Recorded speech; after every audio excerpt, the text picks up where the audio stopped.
Cześć. Hello, Czołem. motherfucker. Słuchajcie, widzimy się w naszym pierwszym odcinku naszego podcastu.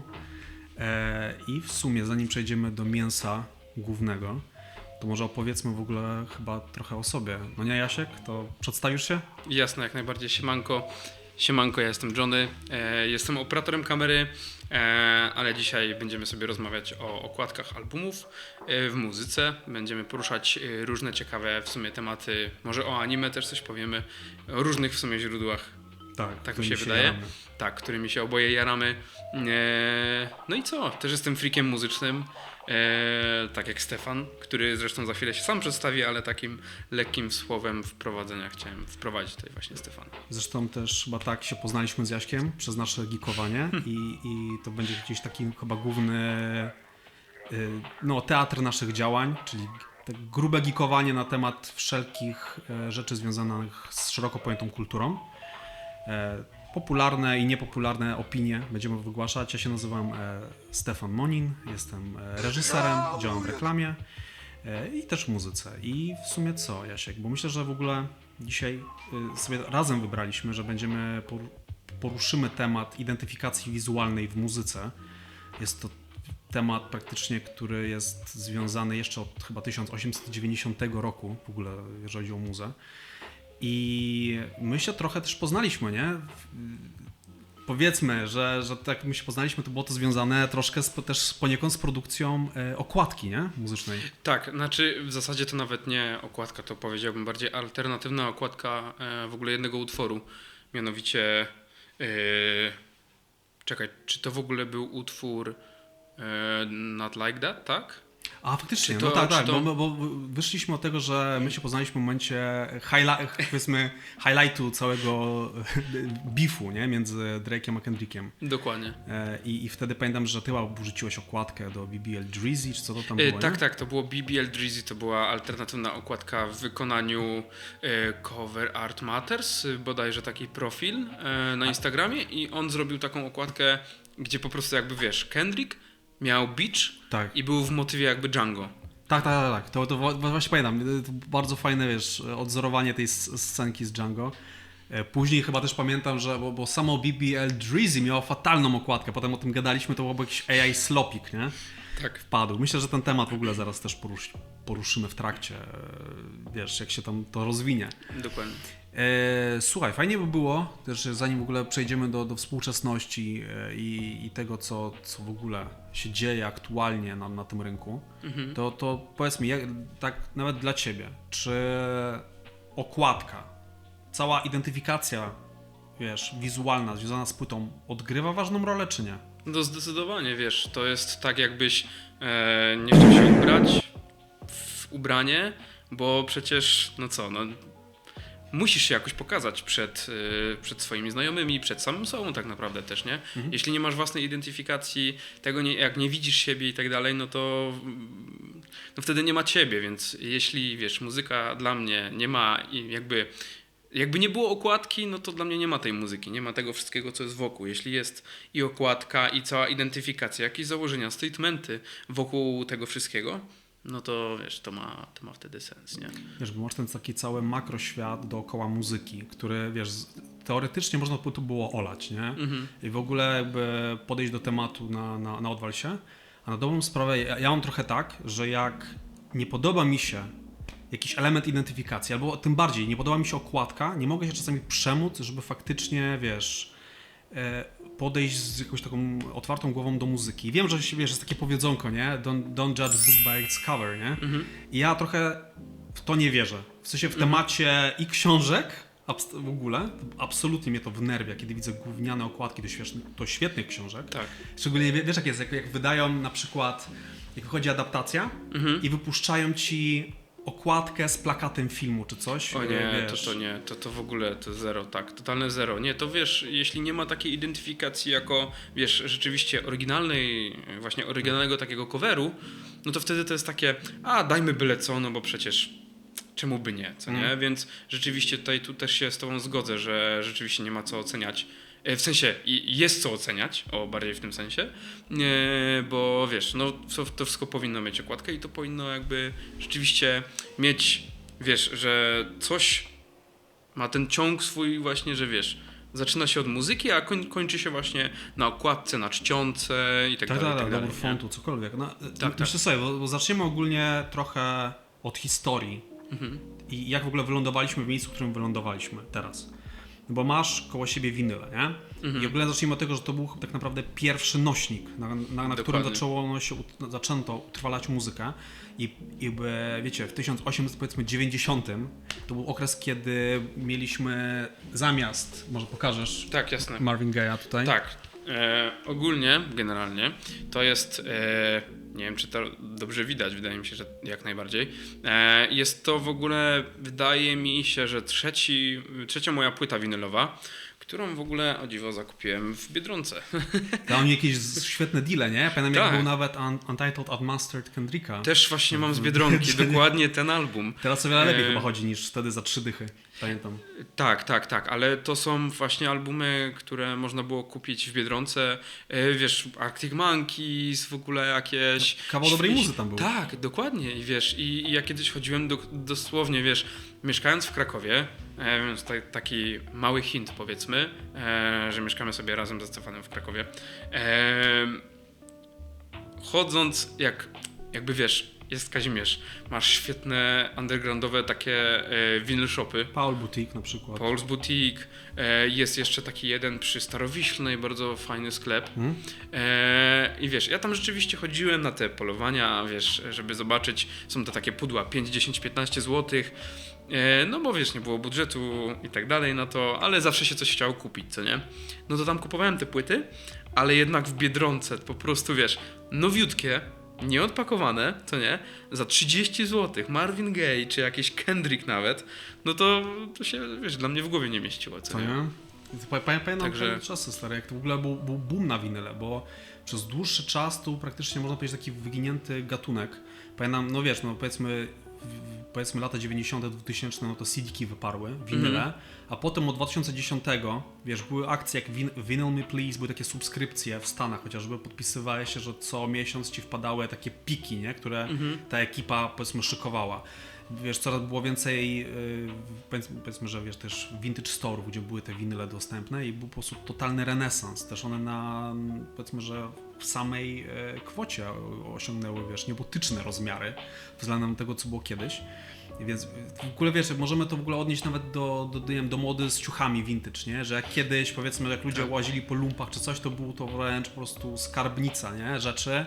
Tam można było selvedge, wszystko brać, a teraz Dokładnie. to jest przetrzepane już, no bo ludzie skminili, że kurde, wiesz, jest znowu renesans na to, nie? Tak, plus I tak przez samą obsługę w ogóle, która, wiesz, wyczaiła się, Tak. że przecież, o Jezu, tu ludzie przychodzą, wiesz, kupują te rzeczy i sprzedają drożej. Więc jest wartość tego, nie? Ale Tak. wiesz, bo to jest w ogóle, to jest temat trochę związany z tym, że wiesz, w dobie subskrypcji i nieposiadania niczego, to znowu wróciła ta chęć, wiesz, obcowania z czymś fizycznym, mam wrażenie, nie? A tak naprawdę winyl jako oryginalny nośnik zapisu muzyki, no to jest tak naprawdę tym, wiesz, tym takim punktem, do którego zawsze będziemy trochę wracać, nie? Kasety wymarły, nie? Bo nie do końca. Powiedzmy, są gatunki muzyczne jak, nie wiem, heavy metal, black metal, no nie?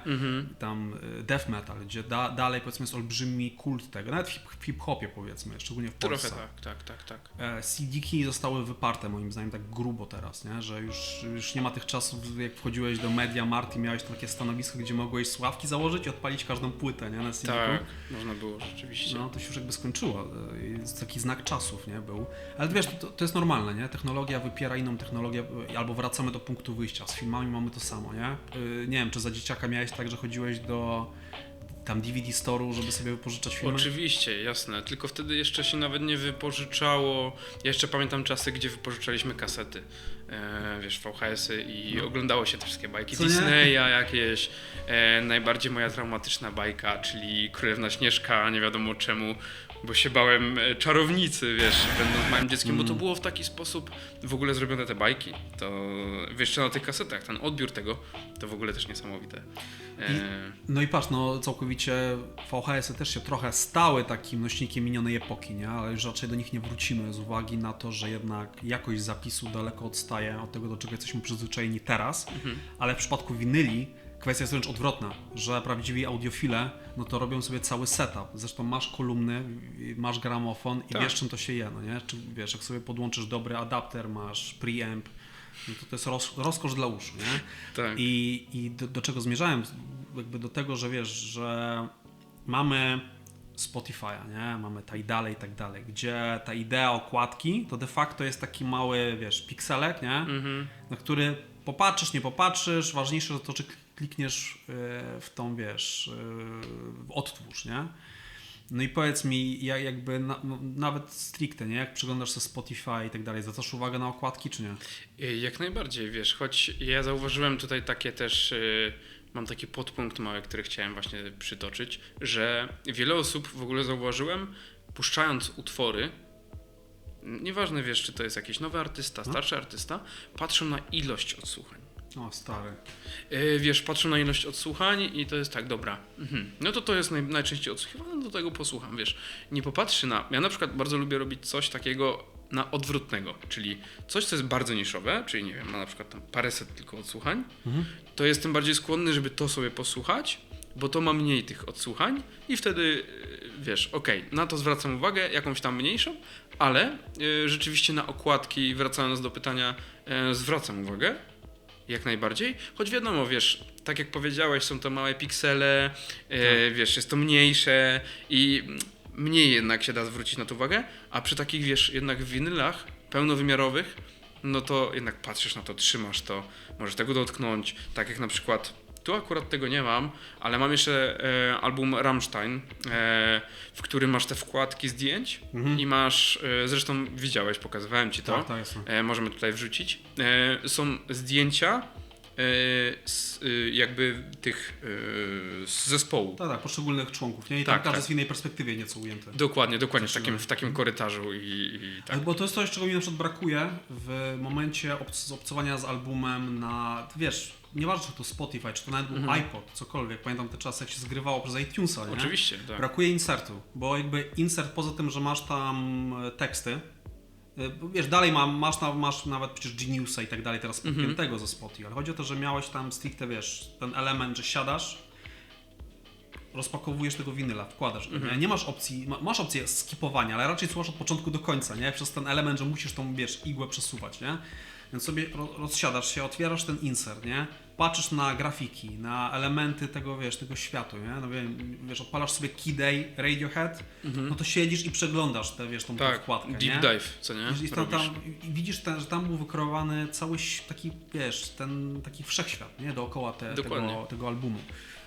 Ogólnie nie wiem, czy wiesz, ale tak naprawdę to o czym teraz się jaramy, nie? Właśnie przeglądamy sobie Marvin Gaye'a, masz tam Kendricka pod dołem, nie? Tak. Mam tutaj Disco Pogo z Apex Twinem, są moim ulubionym gościem w temacie identyfikacji wizualnej, nie? I to wszystko, to będzie teraz zabawne, że powiem, ale wszystko wraca do jazzu, nie? Tak naprawdę. I jakby wiesz, w latach, powiedzmy, to były 40., 50. Był taki gościu, Alex Wayman bodajże się nazywał. Nie, przepraszam, Alex Steinways. I Alex Steinways to był gość, który jakby w ogóle stworzył taki backbone dla tego, co nazywamy w ogóle okładką, nie? Jest taki coś jak Columbia Records, oni, wiesz, wydawali, no sam wiesz, no, Miles Davis, Coltrane, nie? Tak, tak. I Columbia w ogóle słynęła z tych takich turbo-brutalistycznych, chamskich fontów, nie?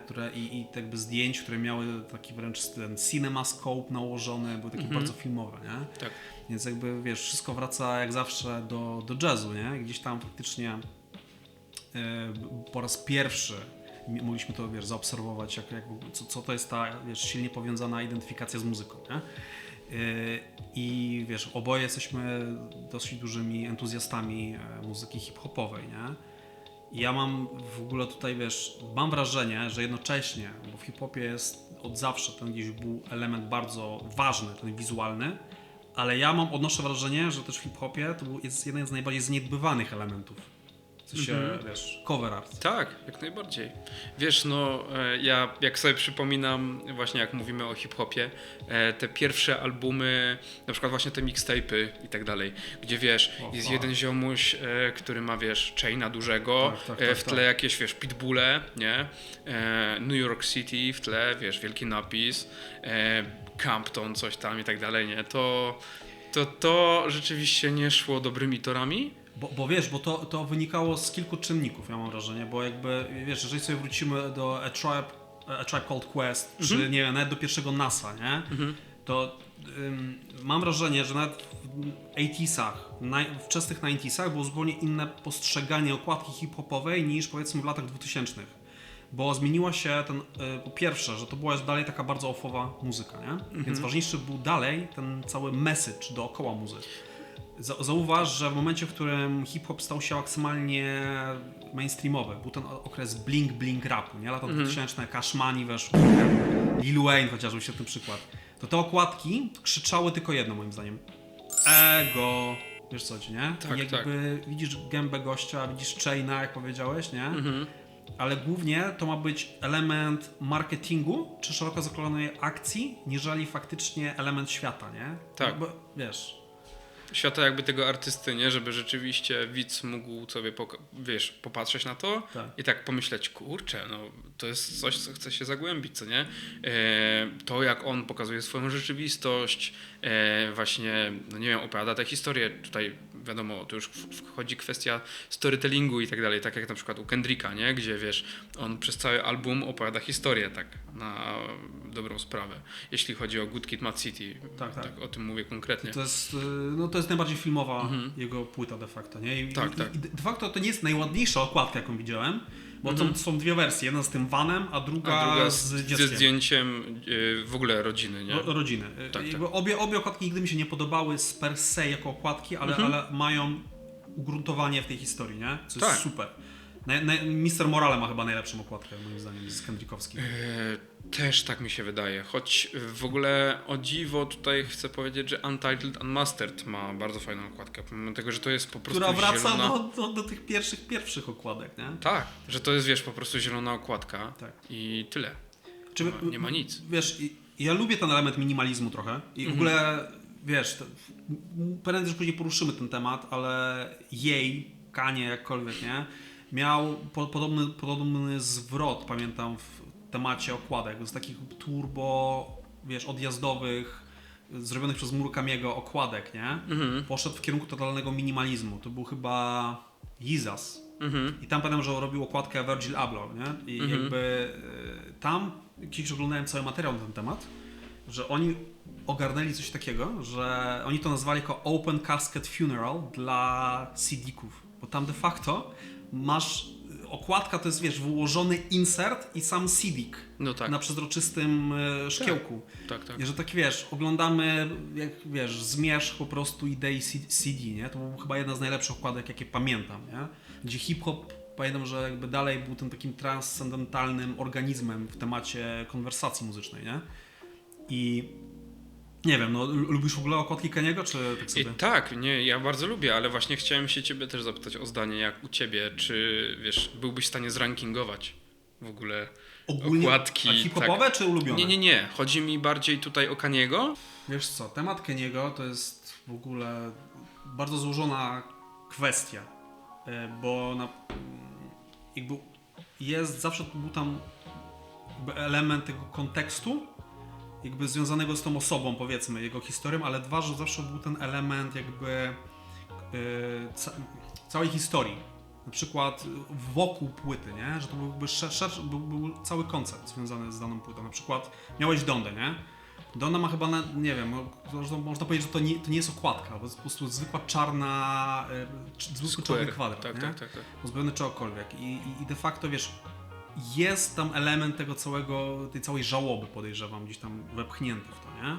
Tak szeroko kontekstowo. Jest to całkiem niezłe zagranie. Pamiętam, jak wyszło Life of Pablo, to był absolutny brutalizm, nie? Taki, wiesz, powiedzmy, że jakby ktoś odpalił sobie tam tego Painta i wkleił randomowo zdjęcie, jeszcze jakiś taki dziwaczny font. No i potem tak naprawdę ta estetyka szła za nami przez 5 lat gdzieś, pamiętam, nie? Że SoundCloudowi raperzy tylko i wyłącznie robili w tym wydaniu te okładki, nie?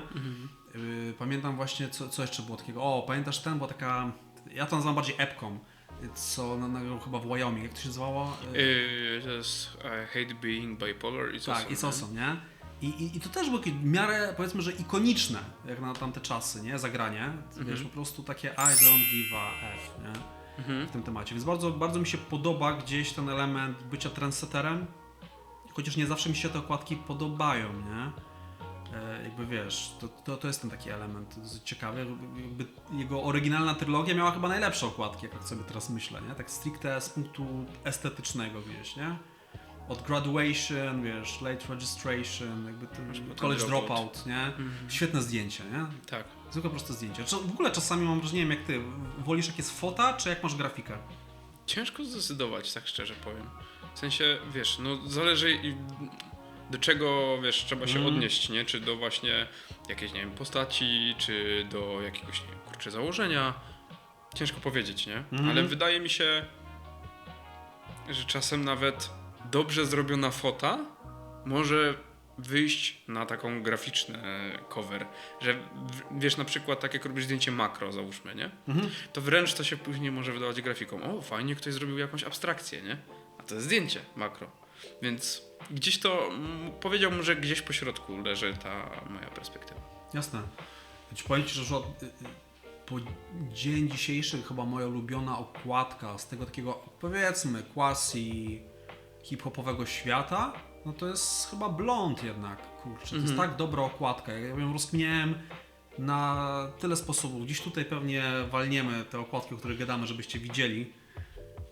No bo Blond to jest co? To jest zwykłe zdjęcie gościa, który po prostu robi sad boy ruch, no nie? Tak. I jednocześnie ona jest tak świetnie, wiesz, zagrana, jeżeli chodzi o to passepartout, o kolory i taką dużą wrażliwość, no bo jakby, wiesz, muzyka hip-hopowa ma to do siebie, że często się kojarzy z takimi manly manami, nie? A tu masz gościa, który płacze pod prysznicem, nie? Więc to mnie chyba ujęło, turbo. No i pamiętam, że zawsze do tego będę wracać, ale kurde, Take Care ma dobrą okładkę jak na Drake'a. O nie. Znaczy, wiesz, w sensie to jest moim zdaniem też dobra okładka. Tak. Na Znaczy, pewno wygląda trochę jakby, to pewnie teraz widzicie, jakby jadł chicken wingsa, nie? Jakby trzymał. Tak, ale Trochę mnie to zawsze martwiło. jest to na pewno dużo lepsze niż album ten z tymi emotikonami O Boże, kobiet w ciąży. Wiem, Certified Lover Boy. Tak, Certified Lover Boy. Ale Chodź, dobrze, że nie powiedziałem tego drugiego, wiesz. czy nienawidzę tej okładki, ale cała jej taka buńczuczność ma w sobie coś. To jest na zasadzie, wiesz, tam jakby pomysł był dobry, nie? Mam wrażenie, tylko że wykonanie jest fatalne. Tak. Wiesz co dziwi, że jakby pomysł nie jest taki zły. Chociaż ja chyba widziałem, były outtake'i, nie? Tak. Pokazywałem ci nawet. Tak, rozmawialiśmy o tym. Było wiele lepsze Pokazywałeś. te outtake'i. Jakieś po prostu fonty, co To nie? były takie, wiesz, nietypowe, nie? To były takie Tak. offowe zagrania. I mam wrażenie czasami, że nie wiem, kto nimi kieruje. Czy to jest pomysł artysty, czy to jest tak, że masz label, który siedzi ci na karku, nie? I mówi, to się sprzeda, nie wiem, czy dzieciakom to się spodoba.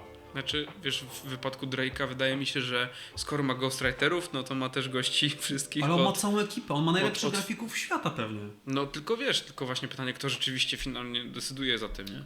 To, wiesz, to są dla mnie dziwaczne zagrania na zasadzie, dajmy na to, masz, czekaj, if you're reading this, it's too late, nie? Które uważam, że to jest Proste? Okej. kozackie na swój sposób, nie? Aha, okej. Ja ten font do dzisiaj pamiętam.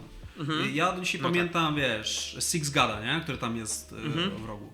To jest dosyć ikoniczna okładka, jeżeli chodzi o czasy, w których została zrobiona, nie? Bo jest prosta, minimalistyczna, nie ma ryja Drake'a, nie? I jakby to jest całkiem ciekawe, nie? I powiem, że nigdy nie wrócił do takiej estetyki już, nie? Czekaj, nie no, wrócił. Honestly Nevermind chyba miał Honestly coś Nevermind też chyba miało taki font. zgliczowany, no.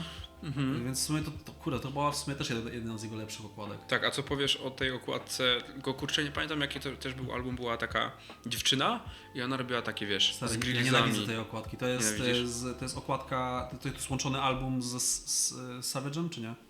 Tak.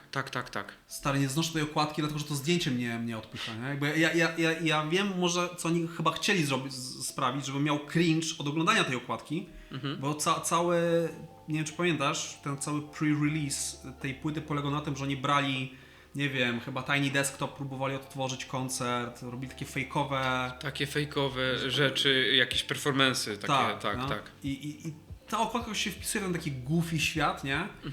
ale nie wiem, ja jakoś nie mogę tego zdjęcia jakoś przełknąć, nie? Są takie czasami foty, że ja rozumiem zabieg artysty, ale mnie to tak wkurza, że mi to odpycha od muzyki, nie? No, ale to jest ciekawe, że widzisz, może rzeczywiście taki był zamiar. Ja nie wiem, czy to zamiarem Drake'a było, żebyśmy nie słuchali jego muzyki, nie? To jest jakby, mam wrażenie, że on... Może jednak. Że finalnie chyba każdy chce, żeby, nawet co by nie mówił, żeby jego muzykę słuchali. Nie, no stary. wiadomo, jasne. Ja wiem, że są ludzie bardzo wrażliwi, którzy zamykają swoje rzeczy w szafie przed krytyką, nie? Tego się nie da uniknąć, żyjemy w gównianych czasach, kiedy wiesz, jakby ta krytyka cię dowali zewsząd, nie? I masz dużo takich ludzi, którzy po to właśnie, wiesz, się, nie wiem, uzbrajają w ten armor w postaci ski masku czy cokolwiek, albo nie pokazują ryja, nie? Żeby, No tak. wiesz, oddzielić się. No tak Właśnie. samo jak SD Kid, nie wiem czy słyszałeś, to jest taki nowy artysta, Nie. raper. To tutaj cię zaskoczę. Jest to taki, powiedzmy, brytyjski raper. Teraz jest taki bardzo powszechny na TikToku, Instagramie utwór, on się nazywa Phantom. Okej. Ostatnio go używałem do jednego z filmów, który robiłem, tam reklamy marki odzieżowej. I jest taka teoria, bo gościu też właśnie chodzi, wiesz, z masku, co nie? I w ogóle nigdy nikt nie widział jego twarzy, tak jakby, nie? I jest taka teoria, że to jest Timothée Chalamet. A brzmi jak on? Nie jestem w stanie powiedzieć, w sensie, wiesz, no bo w sumie to jest aktor, więc z jednej strony on mógłby nim być, jeśli rzeczywiście umie grać głosem dobrze, no bo w sumie tak, Włąka fajnie zaśpiewał, tak. Był jeszcze taki film, też jakaś taka biografia. Z Bob Dylana, nie? Tak, to on też tam dosyć dobrze tak. wykonał te utwory. No i wiesz, masz rapera, który ma taki szkocki, trochę taki brytyjski akcent. Musiałbyś sobie posłuchać, co nie? Ale wiesz, i ludzie jakby robią sobie teorię po samych oczach, nie? Mówię tu odnośnie tej, wiesz... Okej. To mi to przypomina absolutnie sytuację, gdzie jakby jeden z moich ulubionych artystów to jest jakby powiedzmy taka muzyka UK Garage, to jest Burial. I jakby beka polega na tym, że nikt nie wiedział przez lata, jak gość wygląda. On po prostu wypuszczał tylko przez swoją wytwórnię płyty, no nie? Były dwie płyty. Był Self-Titled i właśnie Untrue. I nikt nie wiedział, jak ten gość wygląda. I były teorie, że to jest na pewno Aphex Twin, że to jest Tom York, że to jest, kurczę, Banksy nawet. Jakby teorie były chore, nie? Że to na Bankona. Wyszło potem, przez czysty przypadek wyciekło zdjęcie typa, który wyglądał jak, nie wiem, jak najbardziej randomowa osoba świata, nie? Który po prostu chciał robić w spokoju muzykę, nie? Co było dla mnie zaskakujące i uwielbiam jakby są te teorie i potem, wiesz, masz zderzenie z rzeczywistością. Był taki gościu, nie wiem, czy parę lat temu, pamiętasz na pewno, Rumor. RMR, nie? Miał skrót. Tak. I też wszyscy myśleli, to na pewno jest ktoś tam, nie? A wyciekło de facto, że to jest też jakiś w ogóle bardzo randomowy gość, nie? Bo on po latach ściągnął tą maskę, nie? De facto. Tak, jest wiele takich sytuacji, nie? Tak. W różnych w ogóle branżach tak naprawdę.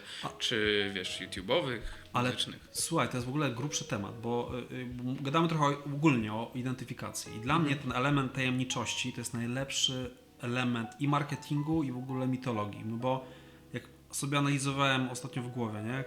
Ulubionych moich twórców i tak dalej, to 80% z nich to absolutnie się maskują, nie? Dam ci nawet fajny przykład, nie? Że powiedzmy, ja uważam, że Daft Punk nie odniosłoby absolutnie takiego sukcesu, jaki odniosło, gdyby oni pokazywali swoje rynki, nie? Gdybyś nie miał tej całej otoczki robotyczności, nie? Wiesz, Frank Ocean nie byłby tak popularny, szczerze, gdyby był tak strasznie nieuchwytnym artystą, którego mało kiedy widać, który ściąga swoje teledyski cały czas z YouTube'a. Wiesz, poziom tajemniczości jest chory, nie? Pamiętasz, nie wiem, czy jesteś fanem Abela, czyli The Weeknd, całego projektu? Tak, choć te nowe rzeczy nie do końca. Te nowe rzeczy nie do końca? Tak. Ale zauważ, że okres Trilogy, nie? To nikt nie wiedział, jak on wygląda. On chyba na okładkach umieszczał po prostu takie różne zdjęcia, tam House of Balloons był, takie baloniki i laska w kiblu, nie? Więc nikt nie wiedział, jak on wygląda, dopiero tam chyba przy Kissland zaczął trochę bardziej operować wyglądem, ale wiesz, on nie dawał wywiadów, nic. Dopiero teraz mamy renesans, że gościu zrobił swój film, nie? No właśnie. Nie do końca dobry podobno. No, Właśnie, wiesz, te opinie, choć to też może, wiesz, ja niestety słucham się czasem tych opinii ludu, mas i wiesz, wszyscy huczą, buczą na, czy chociażby na tym, jak się nazywa ta platforma? Boże, zapomniałem, z robocikiem.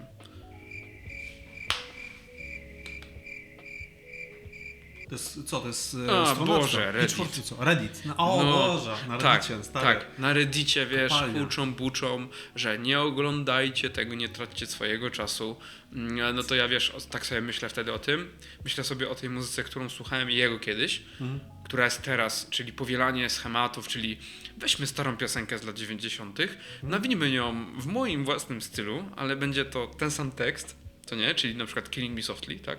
Czy z tego albumu z 21 Savage, co był, album był Metro Boomin i The Weeknd zrobił utwór taki, co był straszny. Heroes and Villains. Jakby Tak, się tak, nazywa, w sensie to był album tak, Heroes tak, and tak. Villains, ale on wykonał ten cały utwór, który, wiesz, znowu powielił te słowa. W ogóle co uważasz, powiedz mi o... Weekendzie?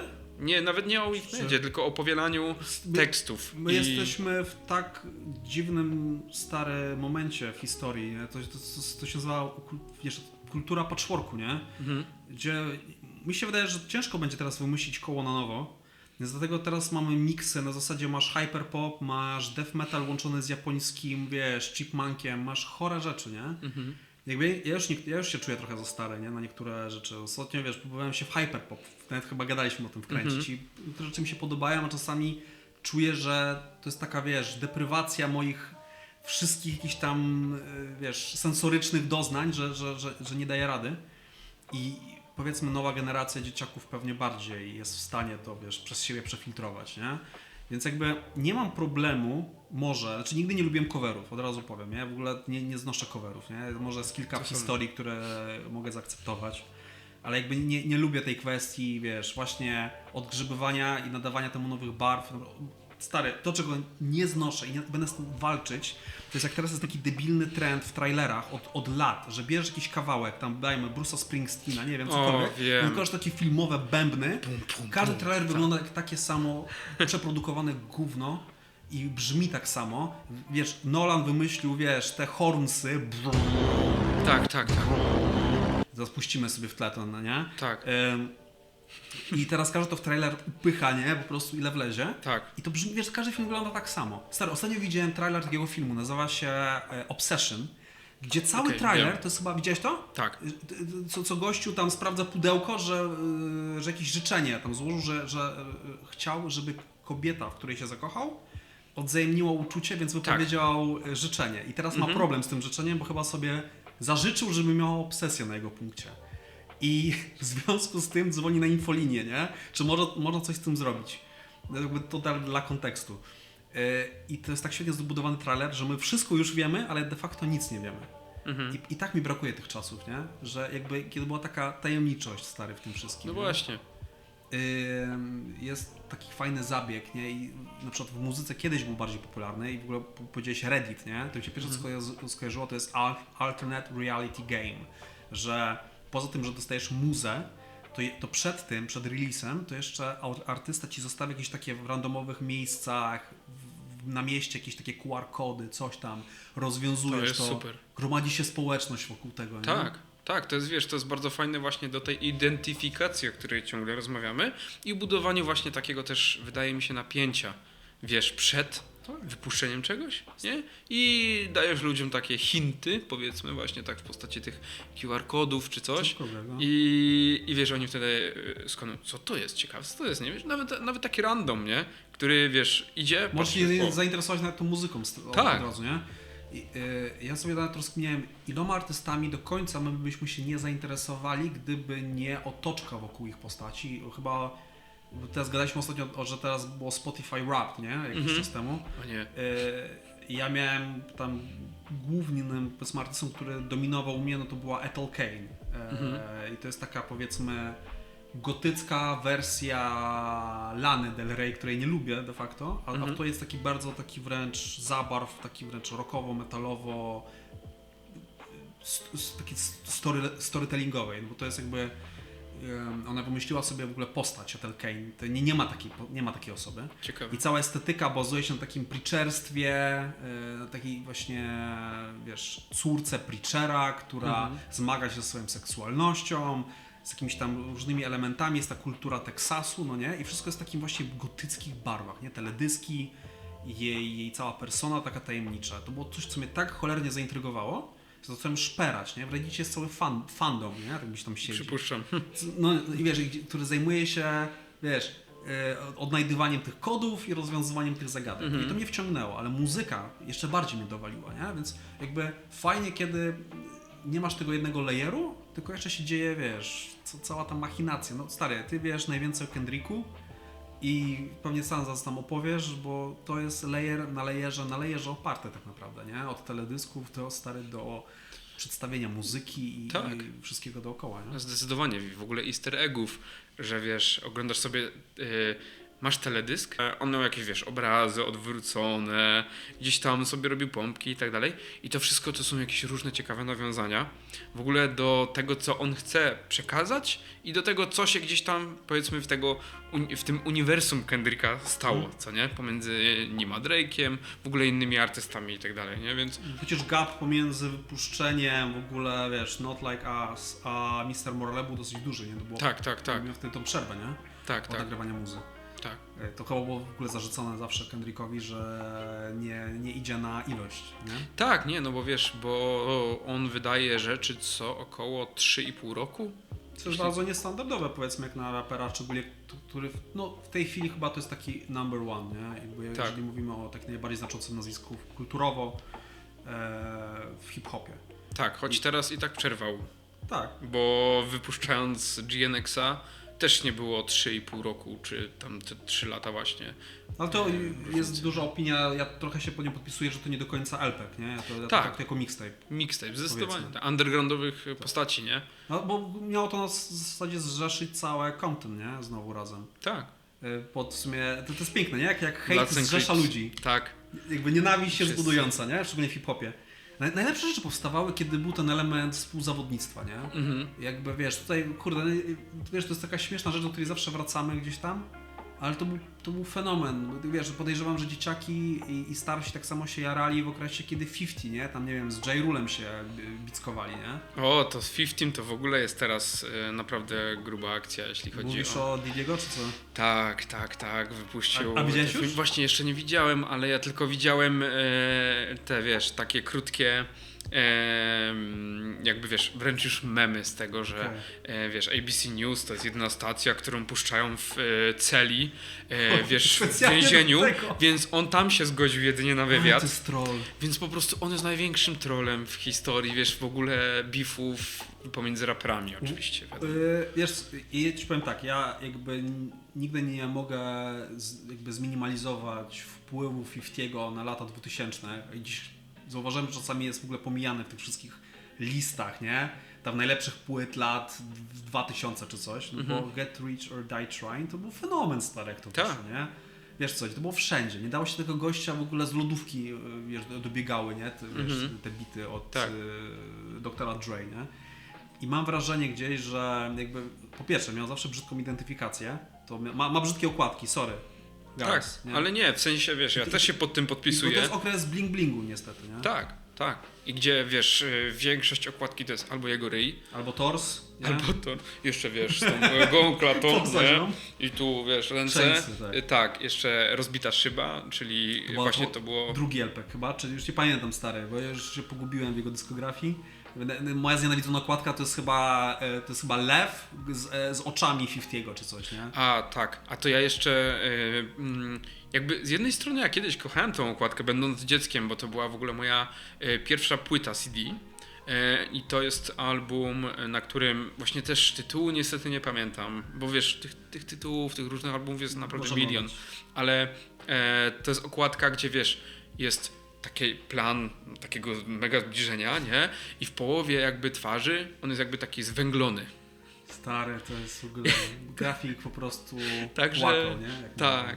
Tak, więc rzeczywiście identyfikacja jakby 50'ego, jeśli chodzi o okładki, jest słaba i w ogóle. Tak, ale Moim skromnym zdaniem to trochę jednak wpływa na ten element, jakiego jak się mówi, że legacy, nie? Właśnie wiele raperów lubi o tym mówić, nie? I czasami jak sobie wiesz o tym kminie, nie? Że my będziemy mówić o tych najlepszych raperach w kontekście ich dyskografii. Na mnie na tą dyskografię wpływa wiele czynników, nie tylko sama muzyka jednak, niestety, nie? Ja wiem, że to jest kontrowersyjne, co teraz mówię, ale im bardziej unifikowane doświadczenie zajebistości, nie? Ikoniczności, bo na to, że coś jest ikoniczne, wiesz, Master of Puppets nie byłoby tak ikoniczne, chociaż jest świetną płytą, gdyby nie to okładka, stary, nie? Wiesz, jak mówisz o Pink Floydach, wiesz... Wiadomo o czym, tak, oczywiście. Wiesz co, że masz tą klasykę i ona jest klasyką nie bez powodu. Ja nie myślę, że za 50 czy 60 lat będziemy gadać o Get Rich or Die Trying w kontekście takiej, wiesz, takiej zmiany kulturowej i tak dalej. Tak, to był świetny album na tamte czasy. Ja on wprowadził hip-hop na salony, powiedzmy, takie mainstreamowe, ale niewiele więcej. Sorry, nie? Jakby tutaj mogą mnie zhejtować i zażeć za to. To nie jest płyta, która zmieniła postrzeganie jako tako, wiesz, A to w takim masowe, razie, nie? to w takim razie co twoim zdaniem w ogóle zmieniło takie postrzeganie? Ale mówimy tylko o hip-hopie, czy o... Nie, o hip-hopie. Tak jak jesteśmy w tematyce Stary, w sumie. dla mnie najbardziej ikoniczny album i będę się tego trzymać, to był Illmatic. I Illmatic jest ikoniczny pod każdym względem, nie? Pomijam, że jest idealny, tam ile? Mamy 10 tracków. Każdy jest praktycznie tak samo dowalony. To, co tam DJ Premier powyrabiał na bitach, jest nie do opisania, nie? Masz NASA, który był głodny w ogóle, wiesz, wszystkiego na tym etapie swojej kariery. I przede wszystkim masz okładkę, która jest genialna. Masz dziecko, które patrzy na to, co się dzieje za jego blokiem, nie?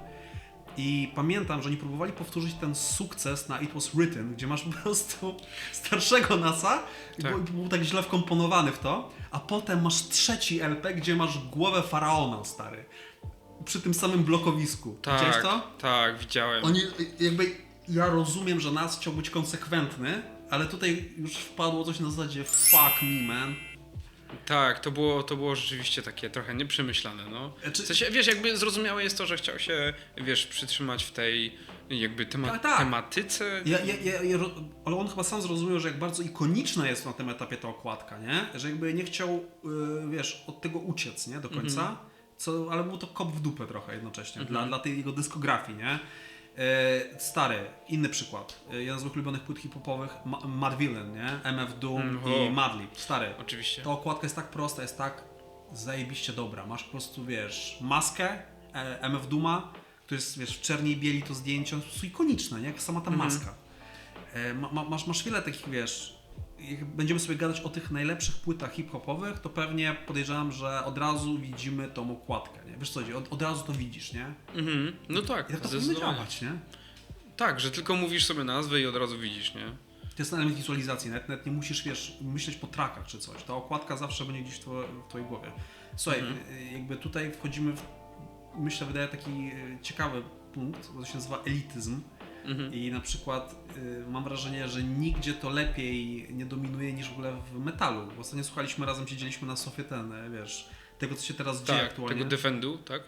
Też słuchaliśmy. Słuchaliśmy Death Heaven i ty mi pokazywałeś swoje piki, nie? Tak, to był też ten Defend, tak? Defend bodajże, no. I powiem Ci, że jakby to jest zabawne, bo wiesz, to są tak zwane polar opposites, nie? Masz heavy metal, masz hip-hop i całą tą kulturę hip-hopową, nie?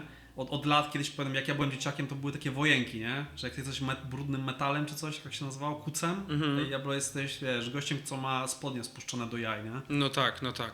I każdy to się zmieniło, nie? Dwie skrajności, a teraz wiesz, teraz jest tak. W Wymieszane. tym roku słyszałeś 346 gatunków, nie? Twój wiek to 87 lat, czy coś tam, nie? Więc to jest piękne w swojej takiej dziwaczności. Tak, Doszło tak. do tego, nie? Że masz feature'y artystów w ogóle z innych, wiesz, Gatunków. galaktyk. Tak. I jednocześnie, wiesz, właśnie czemu myślałem tak często myślę o metalu w tym kontekście, bo to jest jeden z nielicznych gatunków, gdzie ten etos robienia okładek samemu, nie?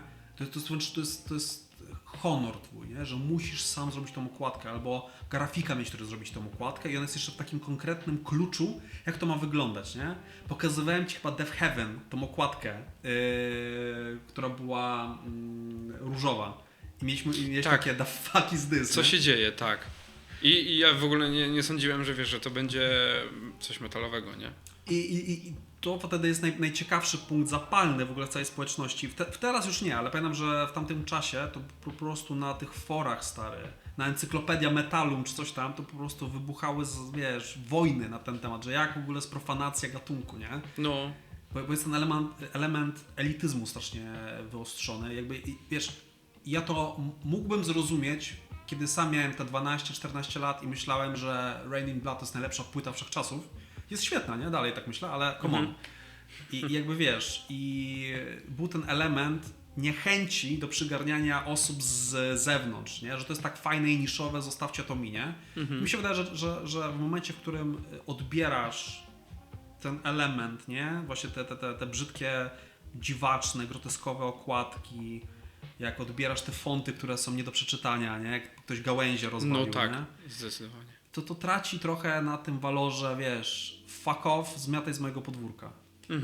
I mam wrażenie, że hip-hop przez chwilę to miał nawet, jak były, wiesz, 3-6 Mafia, jak miałeś cały Southern Rap, nie? Który miał swój klucz okładek, które były tak brzydkie, ale miał coś na zasadzie, ej, to jest nasze, wiesz co chodzi.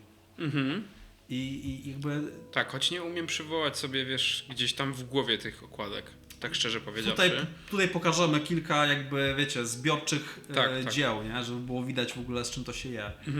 Więc to wiesz, to jest fenomenalne, nie? Jak bardzo to są takie właśnie przeciwstawności gatunkowe, a jednak było coś, co to spajało, nie? Że były bardzo takie podobne zagrania. Słuchaj, pogadajmy na pewno o naszych topach, jeżeli chodzi o okładki, no bo come on, no bo na pewno są jakieś rzeczy, o których ty, wiesz, myślisz, które tobie się mega podobają, nie wyobrażasz sobie muzy bez tej okładki, co ci przychodzi do głowy? Pierwsze, co mi na pewno przychodzi do głowy, szczerze, to jest takie bardzo, nie wiem, czy to będzie unpopular opinion, ale Okay. To jest Kanye w ogóle. Która okładka? To jest album ten czerwony. Boże, jak on się nazywał? Mówisz My Beautiful Dark Twisted Fantasy? Tak. Mi się ta okładka podoba ze względu na to, że ona jest w ogóle namalowana. Ale zacznijmy od tego, że tam było chyba, jest 6 wariantów tej okładki, bo tam nie wiem, która jest definitywna. Wiesz o co chodzi? Nie no, właśnie chyba ta czerwona z tą baletnicą. Czy to nie jest? Technicznie tak, są dwie, bo CD został wypuszczony z okładką zblurowaną, na której laska skacze po Kaniemu, któryś tam na łóżku leży, tylko że jest, to robił taki malarz, zaraz sobie przypomnę jego imię i nazwisko. On to był taki styl à la Picasso, powiedzmy, na mocnych dragach. I chyba było 5 czy 6 okładek. I nie do końca wiadomo, która jest ta jedyna, mam wrażenie, do dzisiaj, nie? Że jakby na przykład bardzo znana jest głowa Kaniego z mieczem wbitym w nią. Okej. No to czekaj. Runaway, właśnie.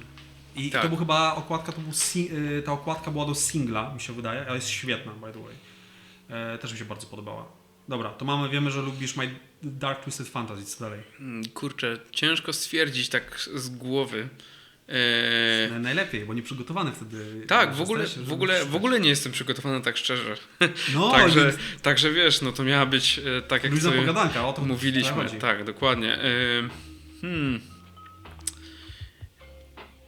Dobra, ja wiem w sumie. I to jest bardzo... Ja też się nad tym zastanawiałem bardzo długo.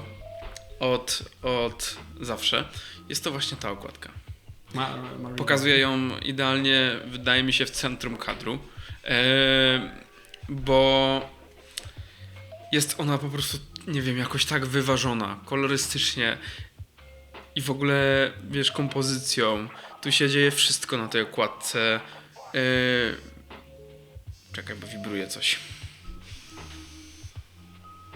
Nie mogę teraz rozmawiać, bardzo przepraszam. Ty mi mega długo suszyłeś głowę, żebym obejrzał Sinners. Tak, i to właśnie chciałem też do tego przejść, że po pierwsze, nie dość, że ta okładka, wiesz, kipi z niej klimat soulowy. Soulowy, tak. To poza tym bardzo inspiruje. jak widać, bardzo zainspirowała właśnie ten film Sinners, bo... A to była faktycznie świadoma tak, decyzja? Czy coś, to tak? była, tak, Wow. to była świadoma inspiracja Wow, właśnie okładką Marvina No Gaye'a. ma to absolutnie Tam są w ogóle kadry, powiedziałbym takie Marvino-gejowskie. Oczywiście, jeśli dobrze odmieniam nazwisko, żeby nie było tutaj poprawności jakiejś politycznej i tak dalej. Nie, ale tak, no myślę, że na drugim miejscu, w sensie, może nie, że na miejscach, bo to nie będą takie miejsca konkretnie, że top 5 czy coś, ale wydaje mi się, że zdecydowanie byłby to Marvin Gaye, choć też bardzo lubię, pomimo tego, że jest to takie po prostu zdjęcie, jest to, wiesz, większość twarzy na okładce, to też Marvin Gaye i to jest ten album What's Going On, tak, dokładnie. On jest w tym takim raincoat, takim prostym, to wiesz. jest iconic album na tym. Patrzy gdzieś tam w przestrzeń. No, wiesz co, bo to nie wiem, czy to nie wydawało też Columbia Records i oni mieli bardzo konkretną formatkę tego, jak wyglądały ich te płyty, nie? Jak to byłem, oni byli pionierami, jeżeli chodzi o okładki w jazzie. Na soul to samo się przyniosło, nie?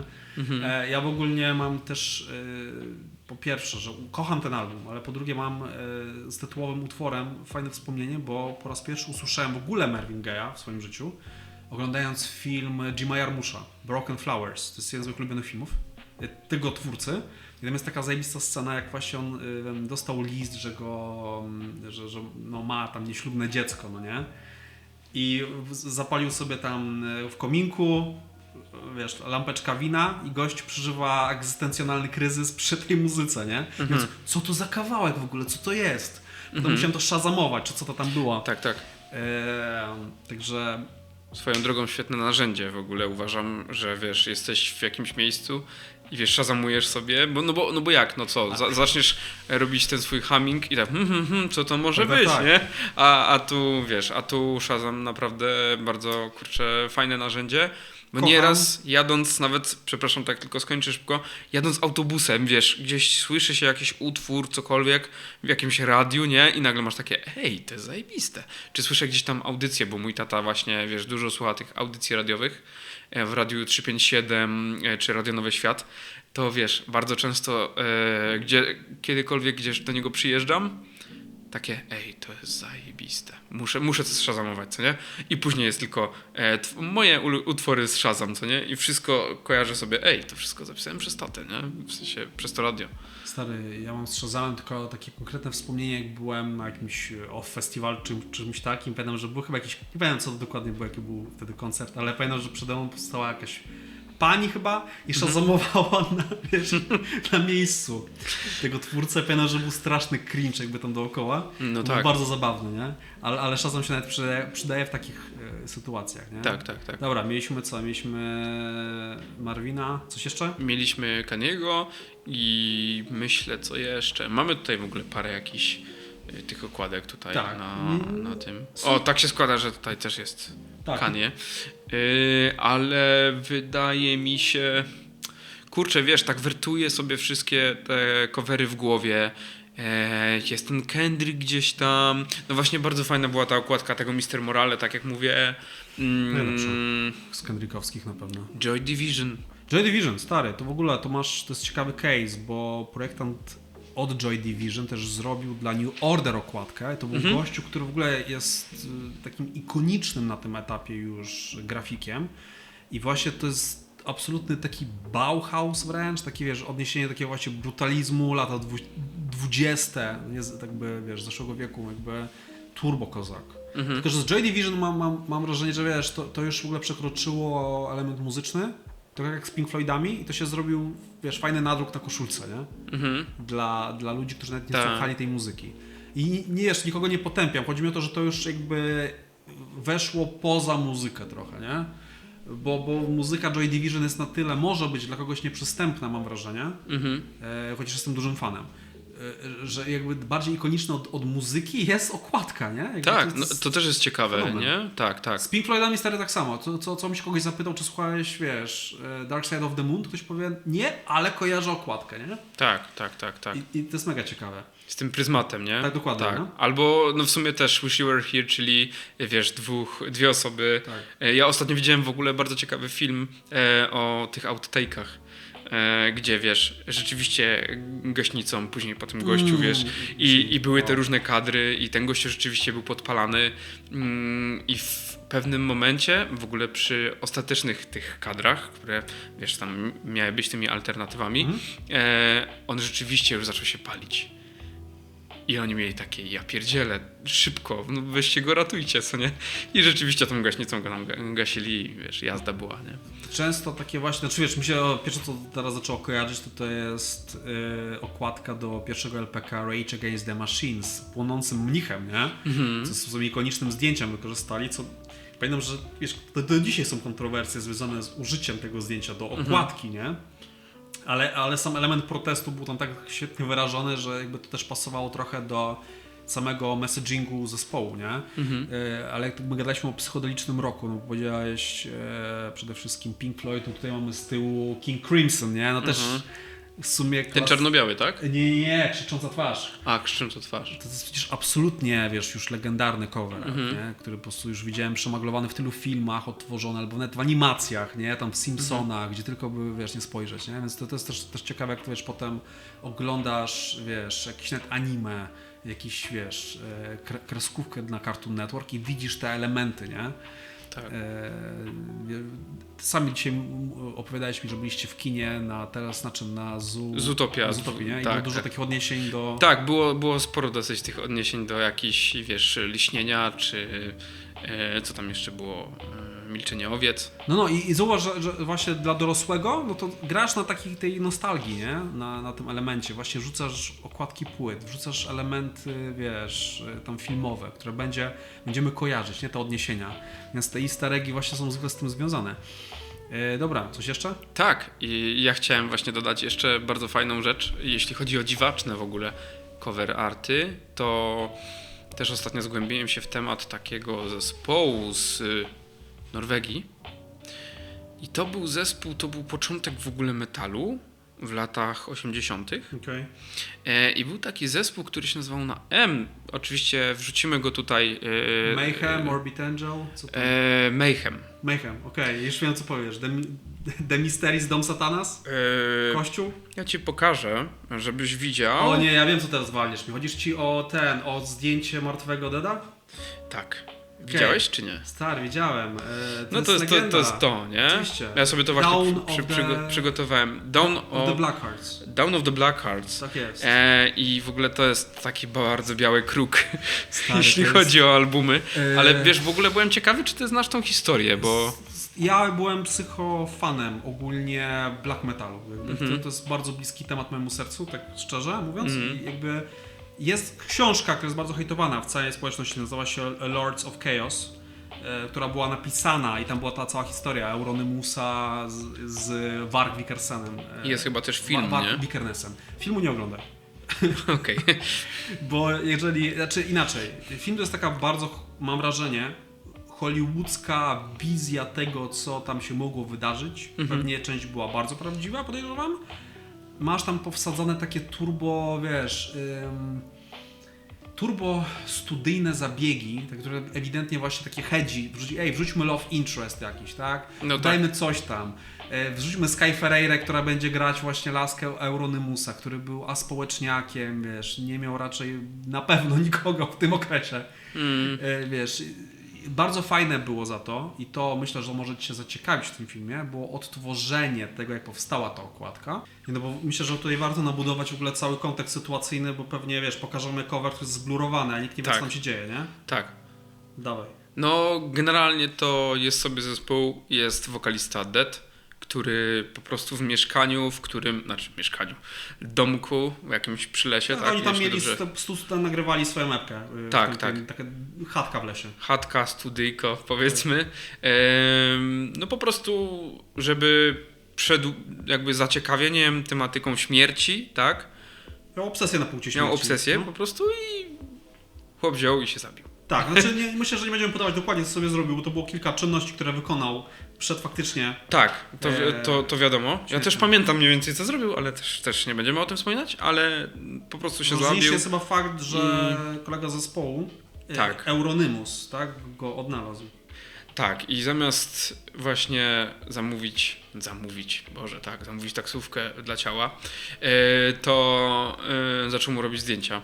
Znaczy on najpierw pojechał do najbliższej stacji paliw i kupił po prostu jakieś tam mini kodaczka, nie? Żeby zrobić... Aha, jednorazówkę. Tak. Wiesz, to minęło tam powiedzmy 15-20 minut.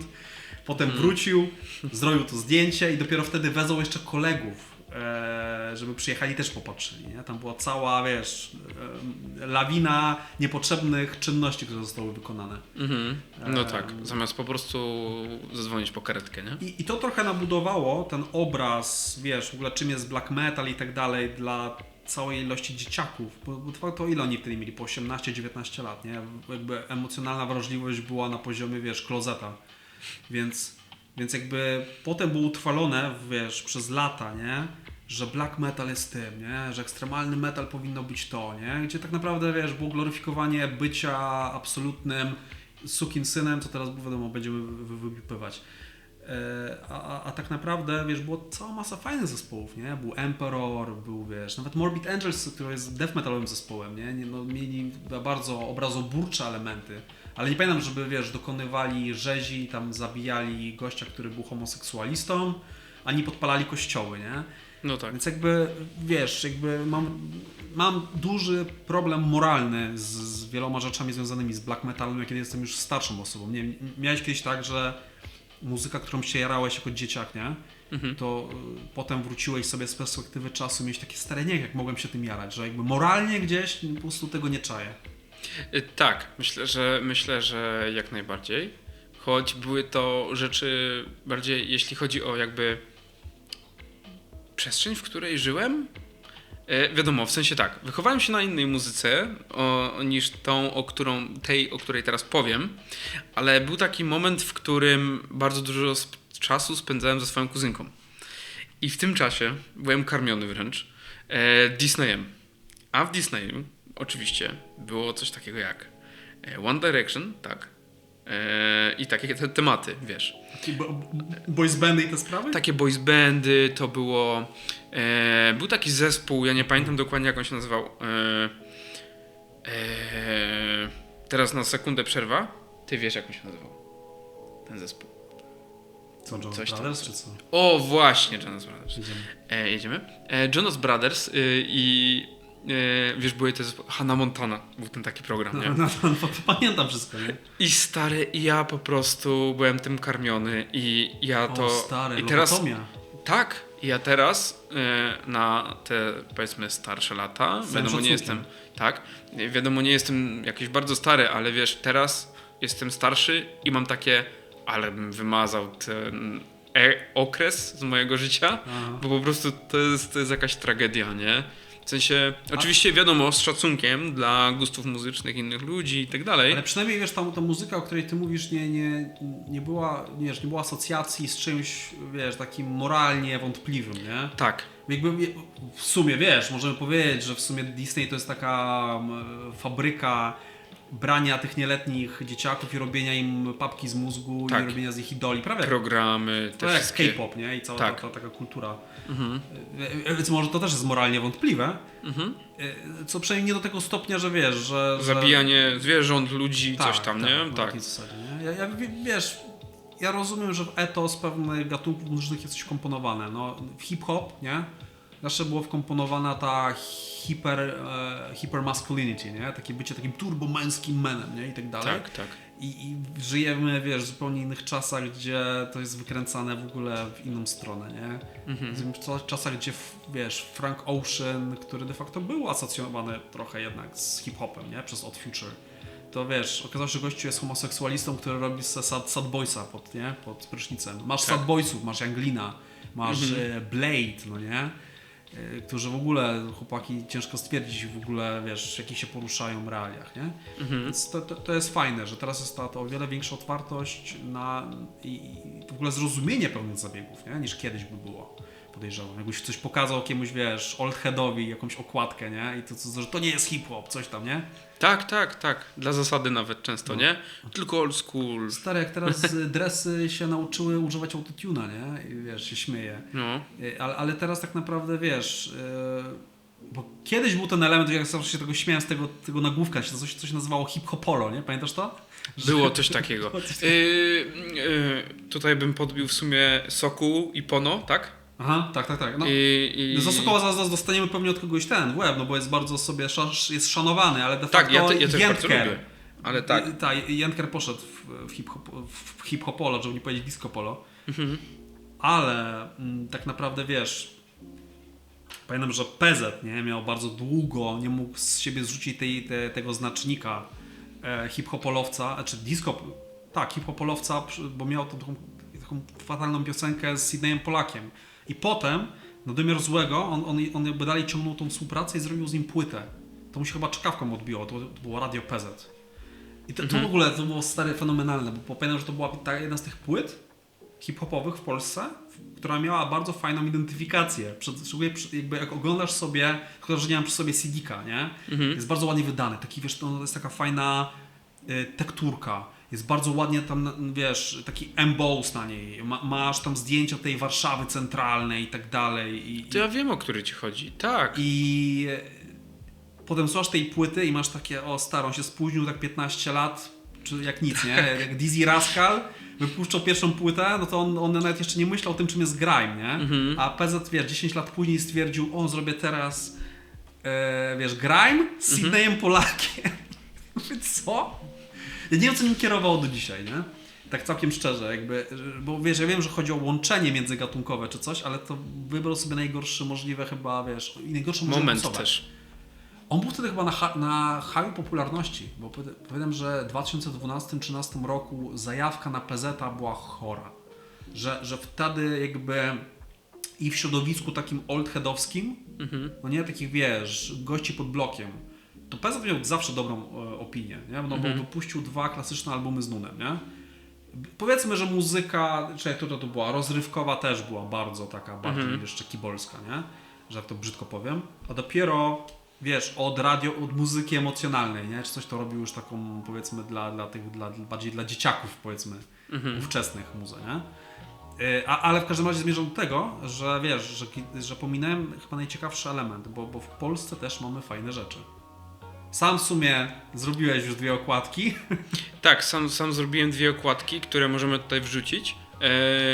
Tak. Natomiast ja też w ogóle o dziwo, w sensie jakby mam paru artystów polskich, których słucham. Ja nie słucham, wiesz, dużo polskiej muzyki. Nie wiem, mam takie, powiedzmy, zrażenie, że może to wynika z tego, że ja nie za bardzo lubię języka polskiego. Pomimo tego, że się nim posługuję i tak dalej, to nie wiem, nie przepadam za muzyką polską. Czasem dobra, posłucham tych klasyków, wiadomo, jakichś czy hip-hopowych, czy typu, powiedzmy, pop, czyli Myslowic. Nie wiem, czy to bardziej indie rocka, nie? Indie rock, czy Hey, tak? Więc wiesz, coś tam się wiadomo znajdzie, ale ja na przykład nie jestem w stanie się wypowiadać o polskiej scenie całkiem. Pomimo tego, że teraz mogą być nowi, fajni artyści, jacyś, bo przypuszczam, że jest. Ostatnio znalazłem ciekawą postać, jest nią Szaber. To jest gościu, który w ogóle bardzo czerpie z Ameryki i wręcz na kawałku 27 Freestyle, czy tam 29 Freestyle? 27 Freestyle wjeżdża z flow identycznym jak West Side Gun. Co nie? Wiesz, tym krzykliwym takim. Ale ma w sobie coś takiego, nie wiem, świeżego. Jest fajny, nie?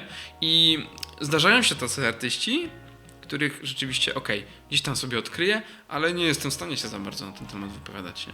Jasne. Myślę, że tutaj bardziej pałeczkę oddam tobie, wiesz. Powiem ci szczerze, wiesz, jakby ja też rozpatrywałem to w kategorii też tego głównego naszego tematu, tej identyfikacji. No, wiesz, mamy w Polsce coś takiego jak Polska Szkoła Plakatu, nie? To są wybitne rzeczy, tak na dobrą sprawę, że jakby, wiesz, w latach 70., 80. No, w Polsce były robione najlepsze możliwe plakaty, nie? Jak sobie Kieślowskiego nawet gdzieś tutaj odrzucimy, tak, no to jest filmowe, wszystkie te plakaty polskie. I to się trochę odzwierciedlało też w muzyce, no nie? Ale już też abstrahując od Polskiej Szkoły Plakatu, na przykład, wiesz, jakby są takie kultowe rzeczy, nie? No, pierwsza płyta Lady Punk, nie? Którą uwielbiam, bo nie lubię ich późniejszych dokonań w żadnym wypadku, ale pierwsza płyta Lady Punk to jest polskie The Police. I Tak. ta pierwsza ikoniczna okładka jest świetna, nie? To zdjęcie zespołu. Jest tyle, wiesz, kultowych rzeczy, które mamy, do których gdzieś tam z czasem, dopiero na które się z czasem otworzyłem. Też bardzo długo miałem takie podejście, że wiesz, jakby, szczególnie w polskim hip-hopie, że ciężko mi było pewne rzeczy zaakceptować.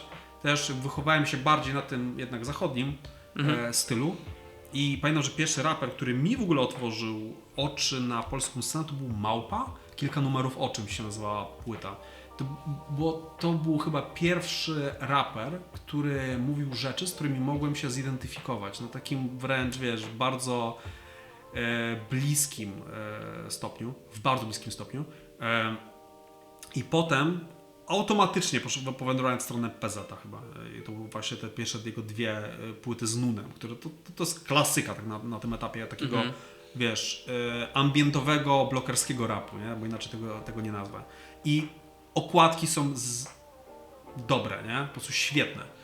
Wyświetlamy na górze, po prostu fajnie, to jest ta fajna zagrywka na nazwie. Muzyka klasyczna, muzyka poważna. To znam, że rzeczywiście to jest fajnie wykminione, nie? Tak. Ale tutaj ja się w sumie mogę odnieść do tego takiego polskiego rapu z lat 2000. Byłem karmiony tym rapem przez brata. I wiesz, i wtedy było tak. Na pewno było Paktofonika, zdecydowanie. Tak, no Kaliber też Kaliber był. 44. Hemp Group, pamiętam. 5-2 Dębiec, nie wiem czy kojarzysz też. Coś gdzieś, oczywiście, że świta, no. Tak. Był ten... Molesta. Łona i Weber to już... Łona i Weber też później. Grammatic, no to wiadomo, klasyka. Tak, no ale wiesz, Eldo jeszcze był. Nie Eldo, wiem, kurde, ja z Eldo mam taki problem, stary. Ja teraz się narażę chyba wszystkim. To jest raper, którego nie mogę słuchać. I jakby ja wiem, że to jest bardzo, wiesz, mądry gościu i bardzo... Znaczy, wiesz, ja tylko mówię o kontekście takim, wiesz, czego ja słuchałem będąc małym, czym byłem karmiony, bo teraz ja bym tego nie zdzierżył, nie? Ja cię rozumiem, nie? I wiesz, i tak, ale i przetrwały tylko te rzeczy, z którymi rzeczywiście mogłem się zidentyfikować, takie jak właśnie, wiesz, ten Kendrick, 50 Cent, wiesz, jakieś Nelly Furtado, pamiętam, była ta era tego R&B. Tak, oczywiście, ale to dalej występuje. Tylko teraz zmieniło to nazwę trochę, wiesz. Jakby elementy featuringu w hip-hopie przetrwały, nie? No tak, bo tu mówimy stricte o Timbaland bardziej niż o Nelly Furtado, nie? No, Timbaland mówię, dalej świetny producent, który w ogóle stworzył podwaliny dla współczesnego hip-hopu. No całe Kanye tak naprawdę zżynał od niego produkcję bardzo długo i sam się przyznaje, nie? Okay. Że ta taka organiczna perkusja. Pamiętam, jak chyba Kanye robił ten taki kawałek Power, nie? Nie, Stronger, przepraszam. On nawet nie wiedział, jak rozkminić bass i kick, żeby ze sobą współgrały, tak jak to robi Timbaland, nie? I on szukał różnych producentów. Jest taka anegdota dosyć zabawna, jak opowiada Kanye, że poszedł do innego producenta, żeby zrobił mu ten track, żeby brzmiał dokładnie w klubie tak samo, jak kawałki Justina Timberlake'a produkowane przez Timbalanda, nie? Na co, wiesz, tam producenci coś tam się głowili, nie wychodziło. No to Kanye się sfrustrował, no i dzwoni do Timbalanda, nie? I mówi, słuchaj, no musisz mi pomóc z produkcją, chcę zrobić kawałek, coś tam mam już tutaj podwaliny, czy mogę przyjść do studia, nie? No i przychodzi do studia, przyjeżdża i Timbaland tam go słucha tego utworu, zrobił w 3 minuty to, na czym zależało Kaniemu, a przez kolejną godzinę gadał, dlaczego nikt inny nie był w stanie tego zrobić, tylko on. Okej. Więc wiesz, turbo flex. Ciekawe, no. Tak. Więc Timbaland to jest, pomimo tego, że teraz, wiesz, możemy mieć różny cringe i tak dalej, za co tam, jeżeli chodzi o tego typa, to nie, co królewskie trzeba mu oddać, nie? Zrewolucjonizował na swoim czasie całkowicie produkcję w hip-hopie, nie? Sobie, bo widzę, że to w międzyczasie, jak nam padła bateria, to jeszcze miałeś obserwację. Tak, miałem obserwację o tym jednym albumie King Crimson. Przepraszam, jeszcze raz muszę powiedzieć, bo się zasłoniłem. King Crimson. To Behelit z Berserka. Jakby 1:1, ja nie wiem. Jakoś tak nagle to... Porównanie teraz wrzucimy. Tak, wrzucimy porównanie. Wydaje mi się, że... No co, no tak jak powiedziałeś, że Kentaro Miura się zainspirował. Bo czasy, bo to były lata 70. Czy 60, któryś może nawet. Nie chcę teraz dać... Złej daty, tak. Ale zdecydowanie, no to jest też ciekawe, nie? Jak w ogóle japońscy mangaki inspirują się w ogóle kulturą i w ogóle wszystkim. Na przykład Absolutnie. przykład Griffitha na podstawie postaci, o której pamiętasz. Śmierć w rozmawialiśmy. Wenecji, no przecież. Śmierć w Wenecji, czyli Bjorn Andresen. Tak jest. Ty mi o tym opowiadałeś akurat. Tak, to w ogóle bardzo ciekawa historia. Tak, szybki kontekst tylko wrzucę. Najpiękniejszy chłopiec świata. Tak, nazwany Tak. z uwagi na ten film. Tak, i przez tą swoją nieskazitelność rzeczywiście zainspirował wielu mangaków.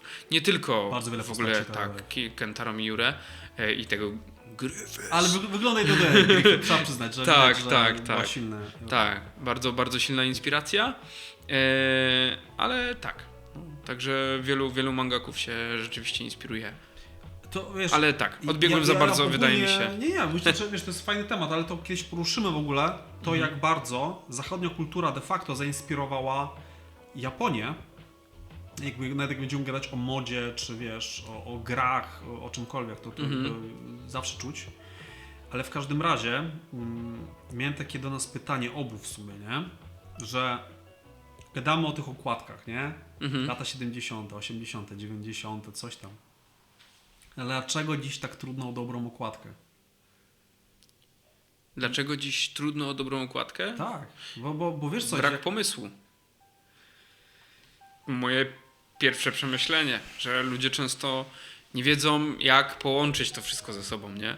I wiesz, i wydaje mi się, ludziom się też, wydaje mi się, że prostym takim w ogóle uzasadnieniem tego wszystkiego jest to, że ludzie chcą na przykład wydawać muzykę nie dlatego, że mają, wiesz, talent czy coś, tylko mają takie poczucie, że traktują to jako zawód, chcą zarobić pieniądze, nie? myślę, wiesz, że teraz... Bardzo w prosty sposób, nie? Myślę, że teraz na pewno to, wiesz, trochę się chyba zmienia, no bo już wydaje mi się, że takich pieniędzy nie ma w muzyce, o ile nie jesteś, wiadomo, Turbo wysoko. tak, postawiony, nie? Albo nie jesteś reprezentowany przez wytwórnie i tak dalej, nie? Więc myślę, że jest na pewno to ta przestrzeń dla robienia muzyki for fun, nie? I to jest super, bo wiesz, widzę co dzieciaki wyrabiają na TikTokach, na Instagramie, jakby. Przegrał się. A to gnojek, nie?